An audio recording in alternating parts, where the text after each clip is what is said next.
जब दलित भाई बहनों की सियासी क़यादत हो सकती है तो क्या गरीब और मजलूमों की क़यादत नहीं बन सकती मेरे भाई। जब विधानसभा के चुनाव होंगे तो बहादुरगंज से इंशाअल्लाह तौसीफ आलम साहब मजलिस इत्तेहादुल मुस्लिमीन के उम्मीदवार भी होंगे और इंशाअल्लाह ताला आप तमाम लोग उनको अपनी दुआ और वोटों से यहां से अपना नया विधायक और एमएलए भी मुंतखब करेंगे। मेरे अजीज दोस्तों और बुजुर्गों, हम उम्मीद करते हैं कि इंशाअल्लाह ताला अल्लाह अपने फजलो करम से इस काले कानून को अल्लाह हुकूमत के जरिए वापस दिलवाएगा। और मेरे अजीज दोस्तों और बुजुर्गों, मैं आपसे ये भी कहना चाह रहा हूं कि तौसीफ आलम साहब आज अल्हम्दुलिल्लाह मजलिस इत्तेहादुल मुस्लिमीन में शामिल हो चुके हैं। मैं आपको ये बताना चाह रहा हूं कि मजलिस इत्तेहादुल मुस्लिमीन ने फैसला लिया है कि इंशाअल्लाह ताला आइंदा जब विधानसभा के चुनाव होंगे तो बहादुरगंज से इंशाअल्लाह तौसीफ आलम साहब मजलिस इत्तेहादुल मुस्लिमीन के उम्मीदवार भी होंगे और इंशाअल्लाह ताला आप तमाम लोग उनको अपनी दुआ और वोटों से यहां से अपना नया विधायक और एमएलए भी मुंतखब करेंगे। मुझे इस बात की पूरी उम्मीद है कि 4 भाग गए थे अपना ईमान बेचकर, ये 4 भाग गए थे, अब इंशाअल्लाह 24 आएंगे इंशाअल्लाह ताला। 4 भागे तो 24 आएंगे और जिन्होंने इनको भगाया हम तुमको भगाएंगे बिहार में इंशाअल्लाह ताला। महाराष्ट्र में शिवसेना के एमएलएस को तोड़ दिया शिंदे ने तो सबने कहा जमहूरियत का कत्ल हो गया। कर्नाटका में बीजेपी ने कांग्रेस की हुकूमत को तोड़ा तो सबने कहा जमहूरियत का कत्ल हो गया। मध्य प्रदेश में बीजेपी ने कांग्रेस के एमएलए को खरीद लिया तो सबने कहा ये जमहूरियत का कत्ल हो गया। तुमने सीमांचल की जनता के ख्वाबों को चुकनाचूर किया। हमारी लड़ाई सीमांचल की थी और हमेशा रहेगी इंशाअल्लाह ताला। तुमने असदुद्दीन ओवैसी, अख्तर अली ईमान की पीठ कर खंजर नहीं घोपा। तुमने सीमांचल के उन गरीबों पर, उन हमारे नौजवानों के सीनों पर तुमने खंजर मारा है जो सीमांचल में इंसाफ की लड़ाई लड़ रहे थे। मगर याद रखो, ये 4 बुज़दिल थे, ये 4 ज़मीर फरोश थे, तो खरीदने वाला भी ज़मीर फरोश है, खरीदने वाला भी कमजोर है। अरे जो बिकने तैयार थे वो बिक गए, जो नहीं बिके वो तुम्हारे सामने खड़ा है। और जब तक अल्लाह जिंदा रखेगा सीमांचल की लड़ाई हम लड़ते रहेंगे इंशाअल्लाह ताला। और याद रखो राजद वालों, तुमने 4 को खरीदा ना, इंशाअल्लाह ताला तुम भिखारी बन के अख्तरुल ईमान और तौसीफ आलम के घर को आओगे। हम तुमको बताएंगे कि सीमांचल के इंसाफ कैसे होता है। अरे तुम सीमांचल की जनता ने पतंग छाप कोड दिया है और पतंग छाप कोड इसलिए दिया क्योंकि सीमांचल की जनता गयूर जनता है। सीमांचल की जनता गरीब जरूर है मगर सीमांचल की जनता अपने सर को सिवाय अल्लाह के आगे किसी के आगे नहीं झुकाती है। तो पतंग छाप को उन्होंने वोट दिया है, अपनी जमीर की आवाज पर वोट दिया है। और आज मैं कह रहा हूं कि अख्तर अली ईमान साहब मजलिस इत्तेहादुल मुस्लिमीन बिहार के सदर हैं। अख्तर अली ईमान ने इस जमात की जिम्मेदारी को उस वक्त संभाला जब मजलिस के पास कोई चीज नहीं थी। अख्तर अली ईमान की मेहनत और उनके साथियों की मेहनत ने मजलिस इत्तेहादुल मुस्लिमीन को किशनगंज से हमारा एक पहला एमएलए मुंतखब करवाया। पार्लियामेंट के इलेक्शन लड़े, 2 पार्लियामेंट के इलेक्शन लड़े, कामयाबी हमको नहीं मिली। हमारे हौसले पस्त नहीं हुए हैं। करीब 3 लाख के करीब हमको वोट मिले। असेंबली का इलेक्शन हुआ, आपने 5 एमएलए को कामयाब किया।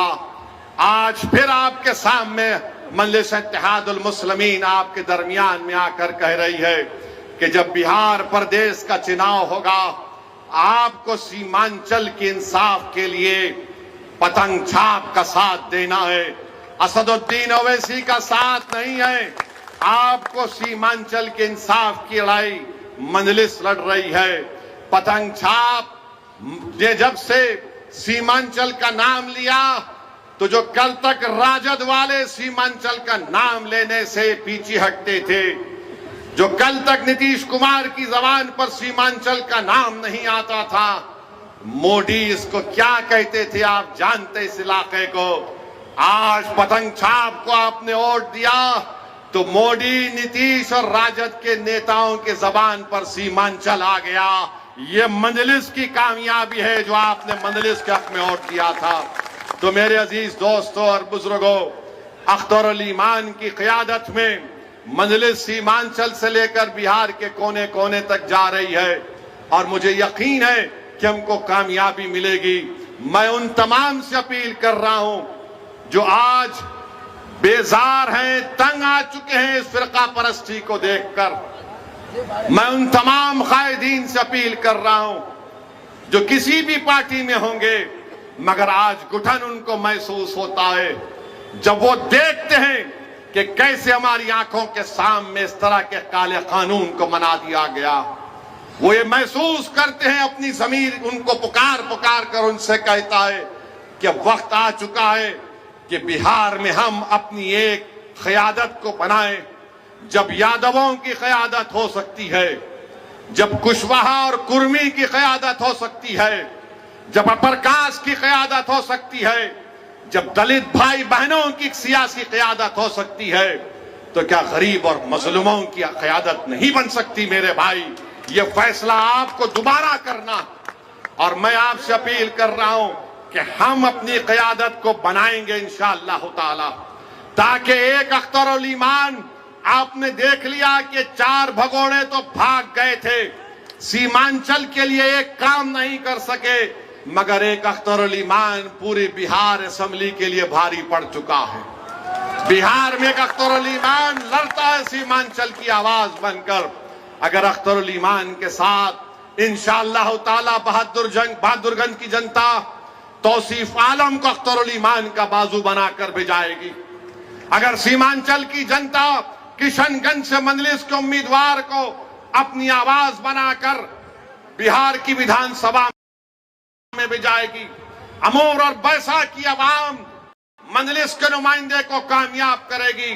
कोचा दामन की आवाम अगर अपने इत्तेहाद की ताकत पर और अपनी ताकत की बुनियाद पर आप बिहार में मजलिस के नुमाइंदे को कामयाब करके भी जाएंगे, और सीमांचल के मुख्तलिफ जोकी में वहां पर भी आप भी जाएंगे, तो याद रखिए हम सीमांचल से इंसाफ उसी वक्त होगा जब तुम्हारी आवाज होगी। आवाज से मतलब तादाद।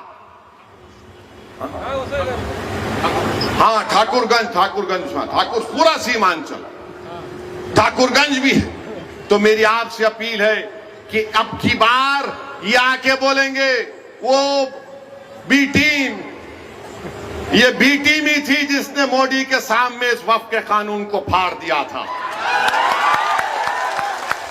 तुम तो ए टीम थे, तुम्हारे मुंह में दही जम चुकी थी, तुम तो कुछ नहीं बोल रहे थे, खाली 1-3 मिनट के लिए बोले और बैठ गए। बी टीम बोलेंगे, फिर बोलेंगे ये वोट काटने आए हैं, फुला करने आए हैं। मुझे यकीन है कि कुछ काम में नहीं आने वाला है अब की बार, इंशाअल्लाह ताला कुछ काम में आने वाला नहीं है। कोई भी कुछ कह ले, मेरी आपसे दरखास्त ये है कि पतंग छाप को कामयाब करना। और मैंने आपसे वादा किया हूं कि अल्लाह जब तक मुझे जिंदा रखेगा, मैं हमेशा सीमांचल की बात करता आया हूं। मेरे जिस्म का एक हिस्सा इस बात को मुझसे पुकार कर कहता है कि सीमांचल से इंसाफ होगा तो बिहार तरक्की करेगा, भारत मजबूत होगा। सीमांचल को मजबूत करना हर एतबार से ये लड़ाई मजलिस इत्तेहादुल मुस्लिमीन लड़ रही है। तो मेरी आपसे गुजारिश है, ये 4 तो भाग गए, अब 24 को लाने की जिम्मेदारी हम तमाम और आपकी है इंशाअल्लाह ताला। तो मेरे अजीज दोस्तों और बुजुर्गों, अभी तो पहला एक जलसा हुआ है। इंशाअल्लाह ताला इसके बाद सीमांचल के मुख्तलिफ विधानसभा में मजलिस इत्तेहादुल मुस्लिमीन के जलसे होंगे।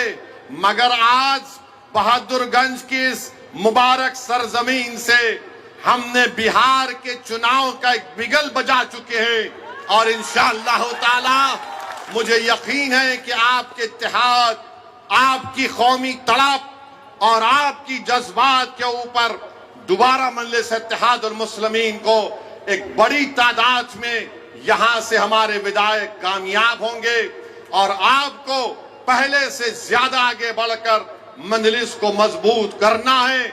और आप याद रखिए कि बहुत सी पार्टियां आएंगे, बहुत सी पार्टी के लोग आकर आपको दौलत देंगे, जरूर लीजिए, छोड़िए मत, छोड़िए मत, जरूर लीजिए, जितना देंगे लीजिए, मगर वोट पतंग छाप को पड़ेगा इंशाअल्लाह, वोट पड़ेगा पतंग छाप को। तो तुम दौलत अगर समझ रहे हो दौलत बहाओगे, नहीं काम में आएगा आपकी बात। ये बाशऊर जनता है, ये जनता देख चुकी है कि कौन बेबाक होकर जालिमों के खिलाफ आवाज उठाता है, कौन हमारी मस्जिदों की हिफाजत करने की लड़ाई लड़ रहा है। तो मेरे अजीज दोस्तों और बुजुर्गों, मजलिस को मजबूत करिए और कल इंशाअल्लाह ताला ढाका में एक और जलसा होगा। हमारे राणा साहब उस जलसे के कन्वीनर हैं, वहां पर भी हम कल जाएंगे और इंशाअल्लाह ताला बिहार के चुनाव आते तक बहुत से मुकामात पर इंशाअल्लाह ताला अख्तरुल ईमान साहब की क़यादत में मजलिस के जलसे होंगे। मैं फिर से जनाब तौसीफ आलम साहब का, हमारे उनके भाई का, गुलाम सरवर का और तमाम लोग जो आज मजलिस में शामिल हुए हैं, मैं दिल की गहराइयों से उनका खैर मुकद्दम करता हूं और उनको ये बात बता रहा हूं कि हमारा दिल बिल्कुल साफ है। आप हमारे भाई हैं, थे और हमेशा रहेंगे। यहां पर बहादुरगंज में, यहां पर तौसीफ आलम की कामयाबी, असदुद्दीन ओवैसी की कामयाबी होगी। और आपका बेहद शुक्रिया, आप तशरीफ लाए। मैं हमारे मीडिया के लोगों से बोलूंगा कि आप आ जाइए, आपसे भी थोड़ा बातचीत कर लेंगे, क्योंकि मीडिया को शिकायत रहती है कि हम बात नहीं करें। तो अगर मेरी तकरीर में आपको कोई बात नहीं बोला हूं तो आप आइए। और आवाम से भी अपील करता हूं कि मीडिया को यहां पर आकर मंच पर हमसे थोड़ी देर बात करने का मौका इनको मिले। बहुत बहुत शुक्रिया। इस जलसे का इख्तिताम इस नारे पर होगा, नारे तकबीर, नारे